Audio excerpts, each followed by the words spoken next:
Hi everyone and welcome back to my channel. I'm very excited for today's video because it is both a collab and a new tag video. So this is a collaboration with my friend Cam. Their channel is called Clove. They are a smaller, newer channel, but I really enjoy their content, really enjoy them as a friend, got to meet them recently.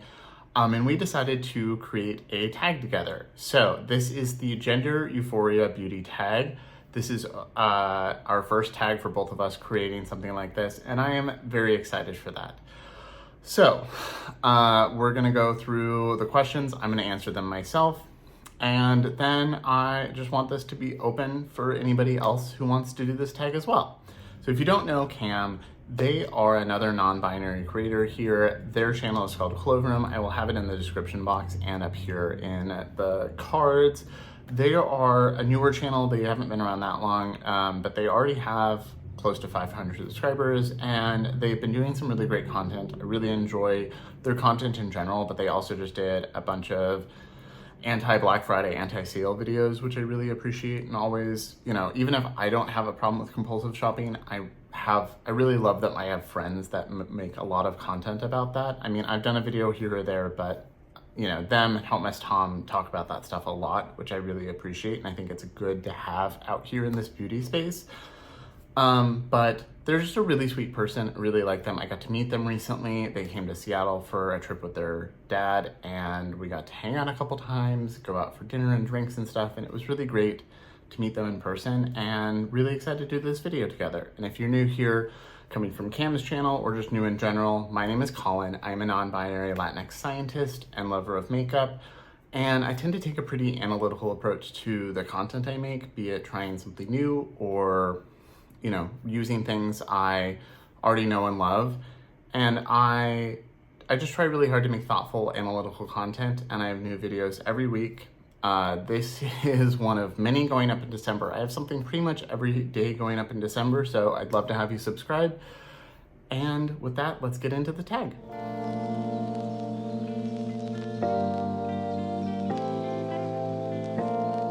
Okay, so before we start, a couple things. This I think is part of they're doing Vlogmas, which is their Vlogmas thing. I don't know how many videos they're doing, but I think this is part of that. I'm also technically doing that now because I have a video pretty much every day. I don't have a name for mine. I did a poll on my community page and some people said Queermas, some people said Bone Pit. Like, I don't know what to call this. So it is an unnamed Vlogmas for now, but very happy to have you here. And like I said, I do have a lot of videos. I have a whole calendar planned out.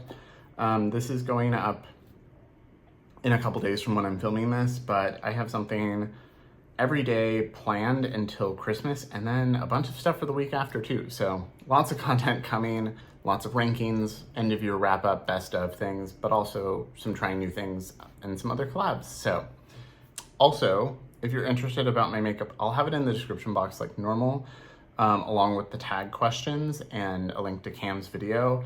I'm wearing some makeup that Cam brought me when they came to visit. So I'm wearing my Surratt complexion products and my Victoria Beckham bronzer that I bought. And then Cam brought me a Victoria Beckham highlighter. I've been wearing this in a handful of videos recently, a lot in my everyday life. This is the shade Pearl. I think this went from Help Miss Tom to Cam to me, so it's gone NB to NB to NB. But really enjoying this so far. And then I'm wearing a Bare Minerals bronzer, which I never thought I would get. This is Kiss of Rose. They brought this because they thought it was too dark for them, but they did really like the color. And this is the first time I've tried it today, and I really like this. I don't see it as a bronzer brush, like it's not a bronzer, but it is a really pretty blush. And then I was wearing my YSL Candy Glaze in, I think it's like Nude Pleasure or something, in my last video that I just filmed, where I did this eye look. But then that was starting to wear off, so I threw on this Gucci lip that Cam brought me as a present. This is the shade Warm Orange, and really love this. Been wearing this a lot. I think it works well with the sweater and with the eye makeup. The eye makeup is, I tried, Alter Ego sent me a couple palettes in PR, and I finally tried one of them today. And yeah, that video will go up before this, so I will have that linked It was kind of a mixed bag, not gonna lie. Don't know how long that's gonna live in my collection, but excited to try it, and I haven't tried the other one yet, so excited to try the other palette they sent me. Okay, so this is the Gender Euphoria Beauty Tag. So this is open. This is a tag for trans, non-binary, and gender non-conforming creators to share their thoughts on how makeup intersects with and informs their gender identity and the way they experience their gender identity and gender euphoria slash, what is the word I'm thinking of? Dysphoria. Wow, it has been a long week. It has been a very long week. Yesterday was the longest Friday of an existence, and I crashed at like 10 p.m. Because I was just so tired. So I don't think my cognitive faculties are fully functional yet. So really excited to do this. I have been wanting to create a tag, and Cam and I talked about this, and they said that they'd been thinking about making a tag like this, and I said I was thinking about making a tag like this, so it felt perfect to do it together. I wrote a few of these questions, they wrote the rest of them, and we worked with each other to make sure everything worked cohesively. So really excited for this tag to be out there in the world, and really excited to see their answers to these questions, because we haven't talked about that yet. So the first part, introduce yourself. And I have my computer sitting here with the questions so that I don't forget. So that's why I keep looking this way. So first part, introduce yourself. I already did that at the beginning of the video, but I'll do it again. So name and pronouns. If you're comfortable, feel free to share your identity. Are you trans, non-binary, gender non-conforming, etc. So my name is Colin. My pronouns are they, them, which I do put in every video. I identify as trans non-binary, and I have a whole video talking about that. I have a couple videos talking about that on here. I am non-binary. I don't feel super masculine or very or I feel more feminine than masculine, but I don't really feel like I fall on either. I grew up not feeling like a man, not being able to call myself a man, having a lot of issues with that. And then the reason I say trans non-binary is because not everyone who is non-binary or gender non-conforming considers themselves trans, but as someone who I don't feel cis, I don't feel like my gender and my sex assigned at birth match, which inherently makes me trans. There's that disconnect there.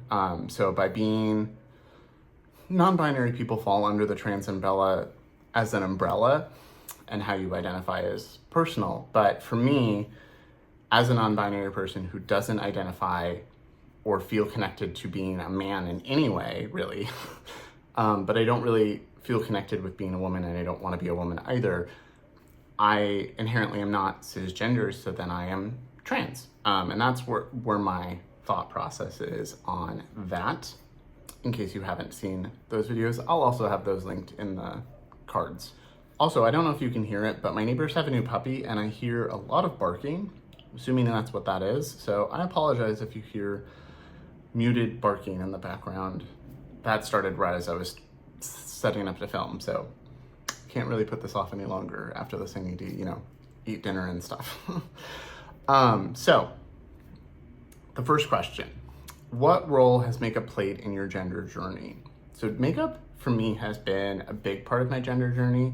So both before I came out and as I came out and started to present more feminine and present more gender non-conforming. So one of the signs growing up that I wasn't a boy and wasn't a man was I was always fascinated with makeup, as both seeing my mom. She didn't really wear makeup. She wore a lip balm and mascara. But seeing my mom wear a little bit of makeup, seeing people wear makeup, see women in my life wear makeup and men not, and being like, well, why are only some people wearing this? It's so pretty, it's so interesting. And I was obsessed with makeup counters as a child. I really liked walking by them with my mom, and I would nervously look and try to analyze what things were. And then as I got older, I did wear makeup a little bit in high school, as just a queer person. I wore lip gloss quite a bit. I've always loved lip gloss. And I sometimes wore other makeup, sometimes for like Halloween or something, and then other times where my friend just put it on me. But I already got beat up constantly in high school. I'm 6'2", by the way. I am a very large human. But I still got beat up constantly. I had food thrown at me on a regular basis. Life throughout junior high and high school is not good. Along with, being orphaned at the same time. But, so I was scared to wear makeup for a long time. So my friends would sometimes put it on me, but I was like, I'm already getting beat up enough. I don't need another target on me.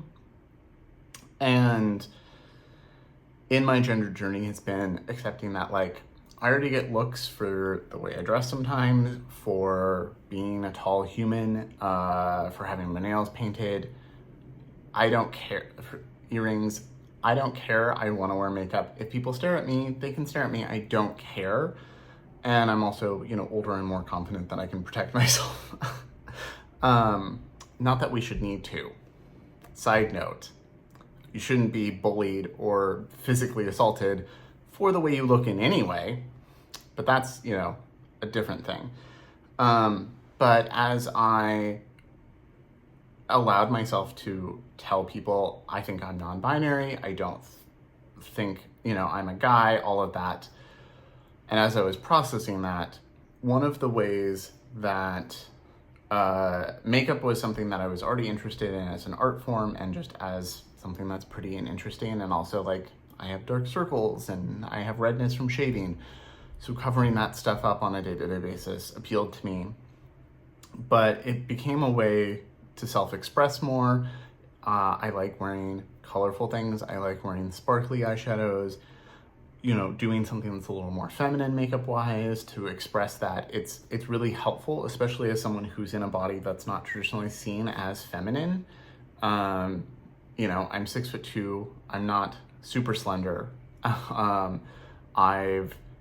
My weight's fluctuated a lot, and then I've gained a lot of muscle in my health journey, especially as I deal with long COVID and fibromyalgia and going to the gym to try and compensate for those. I've built a lot of muscle. And so like having a way of adding a feminine side to my appearance has helped a lot in easing some of those dysphoric feelings and making me feel better about myself and about the way I present to the world.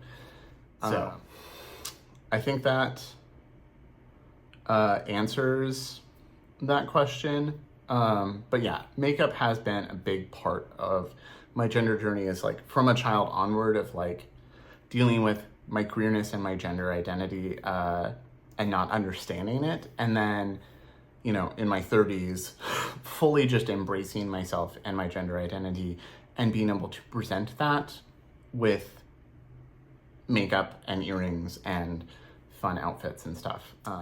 The next question is, what was the first time you applied makeup and experienced gender euphoria?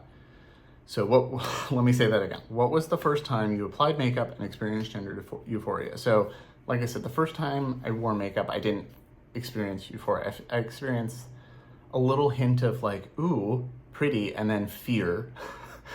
And when I first started wanting to learn how to do makeup, it wasn't the first couple times I like haphazardly applied eyeshadow because I didn't know what I was doing. And I was like, mostly just like, I obviously don't know what I'm doing and I don't feel good about that. But once I got past that, and once I wasn't like great, and I have definitely improved my skills over time, but once I like got to the point where I was like, I feel pretty, I think my skin looks nice, I like this sparkly, colorful eyeshadow I have on, I feel confident in that, there was like a really big sense of pride and euphoria of like, I finally can express outwardly how I feel inward. And that was a big deal. That was back in 2020. So started trying to learn how to do makeup in 2019 and started actually wearing makeup out and about in the world then. And I remember, I think the first time I felt really confident was wearing a floral button down because that's my go-to shirt. and I was wearing some jacket, was going to school, I was going to grad school here, that's why I'm in Seattle as my PhD, and I was going to a department thing, and I put on some House Labs eyeshadow and some mascara, and I had like some concealer and bronzer on, and I had a lip gloss, and I thought my skin looked really good, and actually looking back it did look pretty good, and I felt so happy, and the picture I have, it's on my Instagram somewhere, I might include it here, but I was so over the moon. I was nervous, but so over the moon to go to campus and be around faculty and be around my colleagues as myself. And I definitely got some looks, but that was one of those big moments. The other one that around the same time was when I first had my makeup professionally done. I had a friend that used to work at Urban Decay. They now manage a Sephora, but I went to them because I was like, I don't know what I'm doing. I don't know what concealer to get. I don't know how to apply concealer, all of that stuff, bronzer. So those first products, outside of just eyeshadow, I got Urban Decay and I got from them. And they showed me how to apply them, and they did like a blue smoky eye on me, and then we went out for drinks with my colleagues, my lab, and everyone was like shocked to see me in makeup, but in a good way, and like really excited for me, and gave me a bunch of compliments, and that was the first time where I was like, this feels really good. That was really nice. Okay, so the next question is, how has your makeup style or aesthetic changed over time? So I will definitely say it has simplified a bit.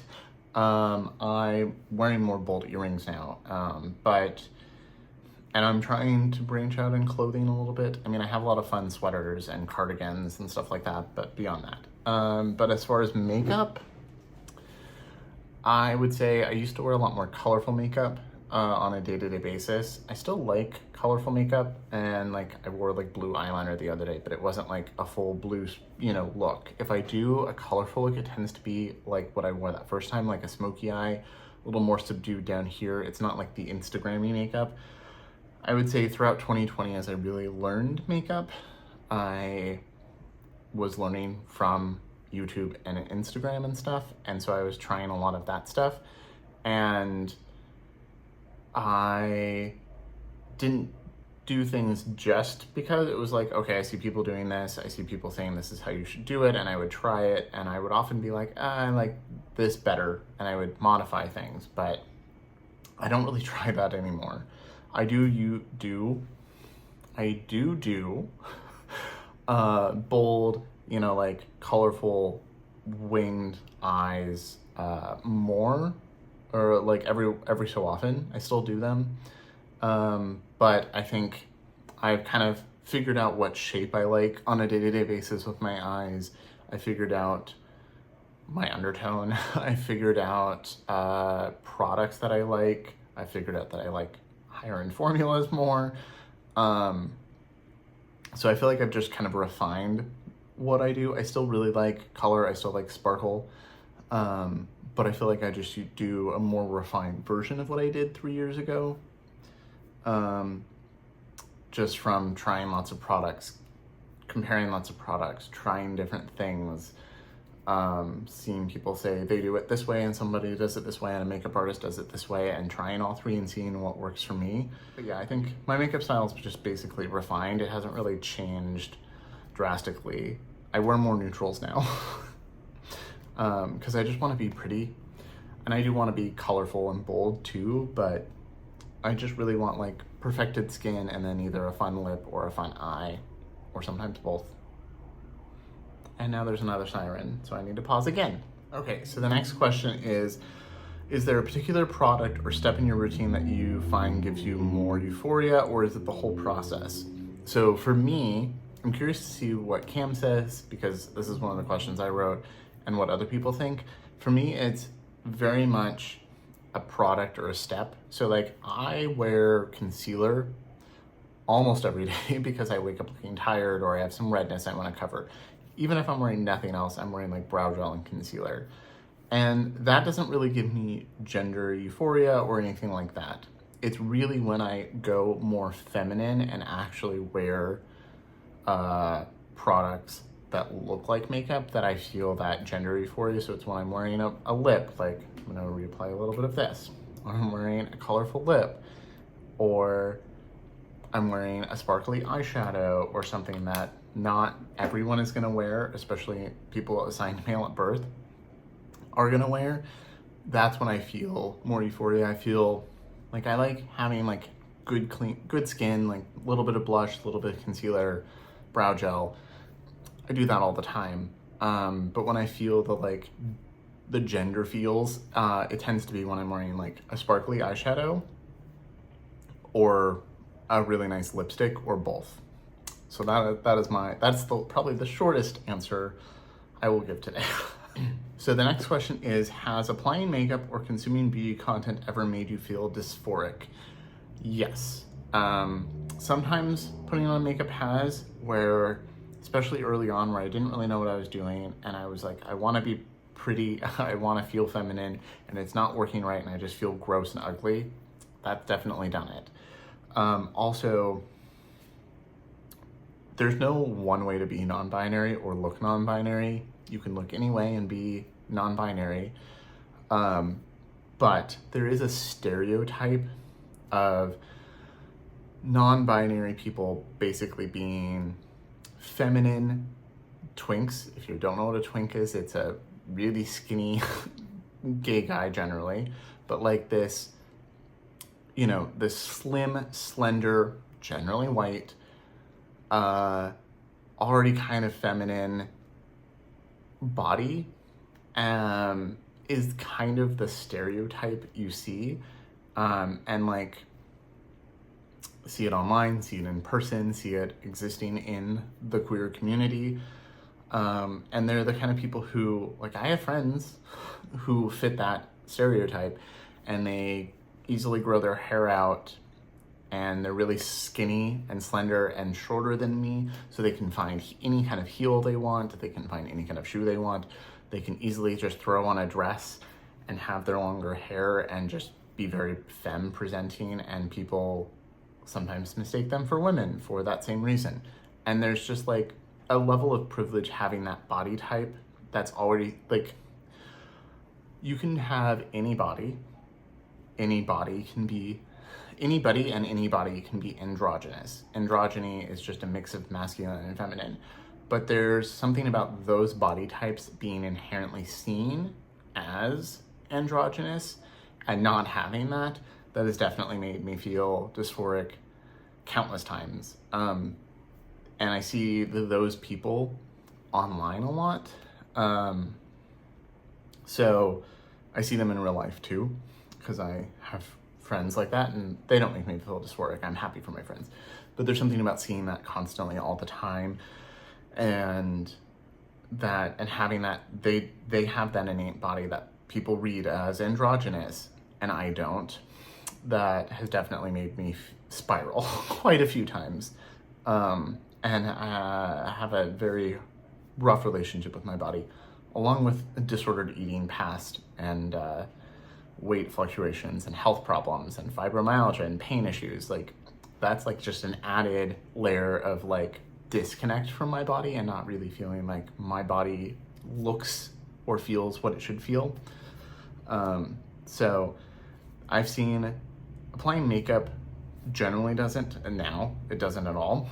It has in the past, but consuming beauty content has in the past, because it's generally always geared at women. People start their videos saying like, hey ladies and stuff. It's not very gender inclusive in general, the beauty community. And then when you do see people embraced, they tend to be, not just the beauty community, but like in the non-binary, gender non-conforming space, the people that you see the most often, or like think of as the stereotypes, are not my body type. So definitely felt a lot of feels about that. That is something I'm actually working on. And I just have to remind myself that it doesn't change me, and how other people perceive me doesn't affect me or who I am. And that's something that doesn't bother me as much as it used to. I feel like I had another thought there that I was gonna say, but it's gone now, so we'll see if it pops back. So the next one is going to be, where do you find inspiration? Think other beauty creators, artists, celebrities, movies, music, nature, etc. I find inspiration all over. Makeup artists specifically. So Pat McGrath and Lisa Eldridge have been some of my favorites. Katie Jane Hughes. I follow Isabella French. There's been a lot of British. I have a thing for British makeup artists. That's what I was trying to say.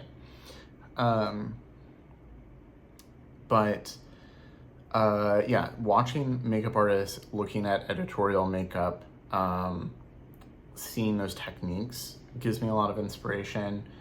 I definitely have people I follow online and friends online, and Instagram especially, who post a lot of really interesting looks. And even if I don't want to create that exact look, but seeing like the colors they used or seeing like the shape they used is always inspiring.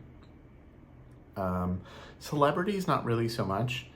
I do like celebrity makeup artists, like Lisa Eldridge is a celebrity makeup artist, and I like seeing her techniques on the celebrities, but it's not the celebrities themselves, it's the techniques and how it makes their skin look, or how, what looks on their body. Movies, sometimes, I don't know. I can't really think of any movies that have inspired me. Nature, yes. Music is a big part of my life. Obviously books are too, but I own a lot of music. Before I went streaming, I had, like 200 gigs of music that I had purchased over the years. And I have a large vinyl collection here. So listening to music and the way it makes me feel, and like sometimes the lyrics, or like an artist I see for a music video has a specific look, and that inspires me for something. So it's a mix. Not really celebrities, mostly other artists, I have the hiccups. Mostly other beauty creators and artists in some way. Makeup artists or actual artists, or like, not actual artists, makeup artists aren't actual artists, but like artists in the traditional sense, like painters or musicians or other types of artists. Okay, and then the next question is, do you have any goals or plans outside of makeup to help you find or feel gender euphoria? Yes, I do. One of my goals is to get laser hair removal on my face, especially down here, but maybe my whole face. I don't hate the way I look with facial hair sometimes. I hate the way I look with it down here, and I have a lot of razor burn and issues that I have to cover up. So that is one goal that will help a lot. I have a lot of goals that I think in like exploring the way I dress and present myself that might help. Getting more earrings, getting more jewelry, getting more femme presenting outward appearance things that aren't just makeup, I think will help a lot. And is just one of those things that is always like a little harder. One, it's hard to find clothes, but just a little harder and scarier than just makeup. So, but those, it's all about outward expression. And then like, as far as, I don't feel like going on hormones, but I do want the laser hair removal. And then the last question is, what's a tip for trans NB folks just getting into makeup? So these are gonna be somewhat my normal tips for people just starting makeup, somewhat not. So start with trying cheap makeup.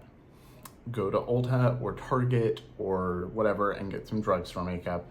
That's your best bet. If you're someone who wants to wear foundation and concealer, you can go to Sephora and they'll shade match you, which is a big help. Not for me, they've generally been a bad job at that, but I just don't think they do a good job at all of undertones. But getting shade matched can help, and they can give you a sample of that product, so you don't have to buy an expensive foundation if you don't want to. But also, if you get that shade match and you get maybe a sample of it, you can then take that to the drugstore and hold it against things and kind of help you figure out your shade that way. But starting with affordable products so you're not breaking the bank right away or overspending, especially on something if you don't know if you'll like makeup or you don't know if it will bring you euphoria, don't spend a bunch of money on it. Also, just don't go into debt for makeup ever.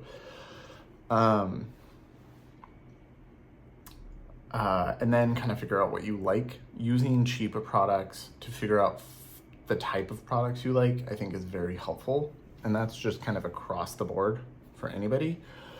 And I would say one of the things that helped me was having my best friend. She doesn't wear makeup every day, but she's a woman that's worn makeup most of her life off and on. So having someone who had some experience there, finding another trans person or another non-binary person who has more experience to help you can help you have the confidence to try things. Like, I was really nervous to buy my first makeup, really wanted to try some stuff but didn't know what I was doing. And so having my best friend buy me some makeup and then going to see my trans friend or my non-binary friend who is a makeup artist and having them help me get the rest of this, pick out the rest of the stuff that I paid for, that helped a lot. So having that support system, and if you don't have that in real life, there's lots of us online. Reach out to people, befriend people online. I've made a lot of my best friends online. So I think having someone who has your back helps a lot. And having someone who can show you how to use products is also can be a lifesaver. And then the biggest thing is just try it. I personally say try things at night, like put on some makeup, try it, see what you think, practice what you're doing at night, and then just wash your face and go to bed. That way you're not, worrying about doing it in the morning, you're not worrying about it looking bad. Then once you get to a point where you feel confident wearing it into the real world, maybe try posting online like I did first and then go into the real world. But then once you have that confidence, just try to hold on to that and grab that confidence. And even if someone gives you a weird look, just be like, fuck them. I don't care. I like the way I look. I'm feeling happy, and don't let them ruin that for you. I think that's the biggest thing. It's just once you feel that little bit of euphoria and confidence, just grab it and don't let someone take it away. Okay. So those are all of the questions. I can't wait to see what Cam says for their answers. And I can't wait to see other people do this. I really hope more people do this. So even if you don't have a YouTube channel, if you see this and you want to answer some of these, I'd love to see your answers in the comments below. I'd love to just discuss in the comments below. So let me know what you think. Let me know what your answers are if you have any. Yeah. And as always, thank you so much for watching. Remember to like and subscribe. It really does help a lot, especially being a smaller channel. And I will see you in my next video.